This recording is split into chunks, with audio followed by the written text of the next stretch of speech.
he is a Muslim? So what if he is a Muslim?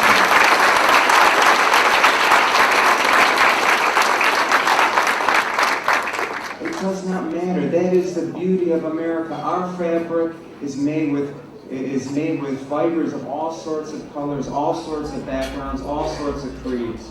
And it would only become stronger with each fiber weaving in together. So whether you're a Muslim, whether you're a Protestant, whether you're a Jew, whether you're a Catholic, make sure you go out and vote November 4th and ensure that whether you're Muslim, Catholic, Jew, or Protestant, that this great American society stays free, opening, and welcoming for generations to come. Thank you, and God bless.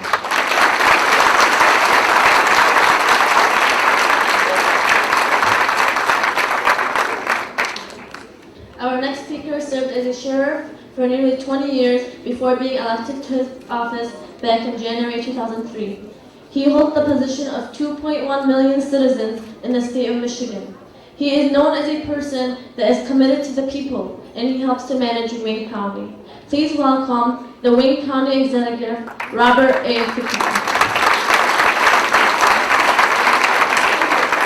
Assalamu alaikum. Good afternoon, and to everybody. I want to give a big hand. I know you're clapping for all of us as we come up, but for YPAC and all that they do in this terrific gathering, let's give them a big hand for everything that they're going to be able to do. So YPAC and what you're doing is so important because we are engaging, we all are, in one of the greatest experiments in the history of mankind. I want you to think about it. We've only been around for about 200 years, a little bit over, as a democracy. And it's so unique that the rest of the world is looking at it and they're saying, you know what, we want to copy it.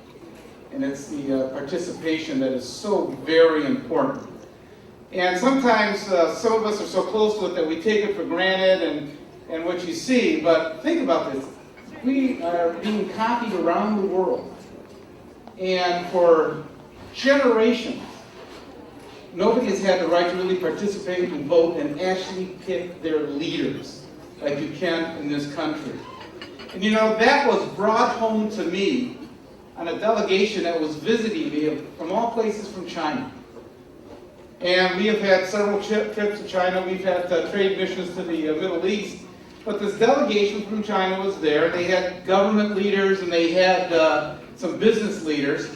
And we were talking, and so we were trying to discover our backgrounds and things like that. And like the Attorney General, I'm actually a firstborn generation here. I'm the first one that was able, through the fruits of this great country, to be able to go to college and go to law school.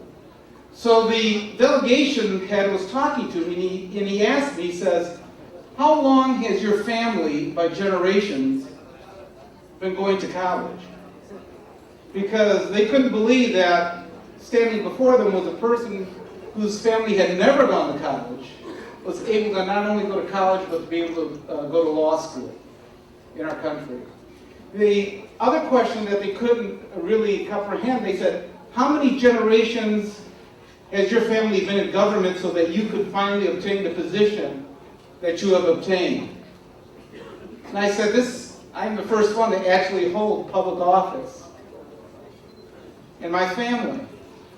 And they were sort of stunned by that because in their world, they've embraced capitalism in China, but in their world, there was always a system, sort of a caste system, that you only went up one way, whether it was in government, whether you had the opportunities for education, and the way to pick your leaders were obviously much more limited than what we had.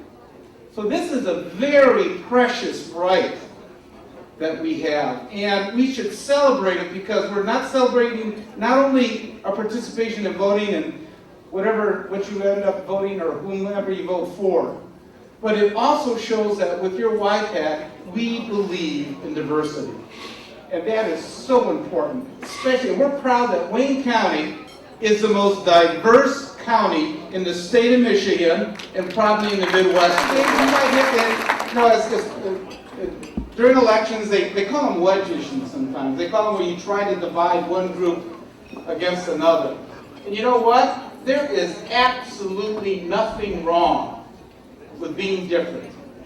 There is nothing wrong with that. That doesn't mean that we all have to have the same background. That doesn't mean that we all have to speak the same way with the same accents or anything like that. We are a mosaic in this country. And sometimes there are going to be those that are going to try to divide us because we are different. And they don't accept that we are Americans or just as patriotic as anybody else. And one other quick story how that was brought home to me, and there's nothing wrong with being different, was my own background of being Italian. And what had occurred to me was back when I was going to college, and back when I was at Michigan State, being Italian, I had some friends that were up at college with me, so I brought them back for Thanksgiving. Well, if you know anything, they sort of stereotype what has happened with spaghetti in America. Actually, believe it or not, pasta is actually an appetizer for an Italian family or a traditional Italian meal. But anyway, I brought these kids home with me, and sure enough, we were sitting at Thanksgiving dinner, and my family, as is the tradition, brought out pasta before any of the rest of the meal was served. And I could see the looks on the face of those kids, and they said, these crazy Italians don't realize that it's Thanksgiving, and you're supposed to serve turkey and not pasta. They didn't understand that we were perhaps different than them because we were following our traditions from our country, or from the Italians, and that pasta was going to be part of the meal. Don't worry, you were going to get your turkey, but the pasta was going to be served as was the tradition in our family or from our culture as it came about. Now that didn't make us any worse. It didn't make us really any different than anybody else. We were just as American. My grandfather came to the UAW, and he came over here. My dad came over here from Italy on the second Red Cross ship after World War II.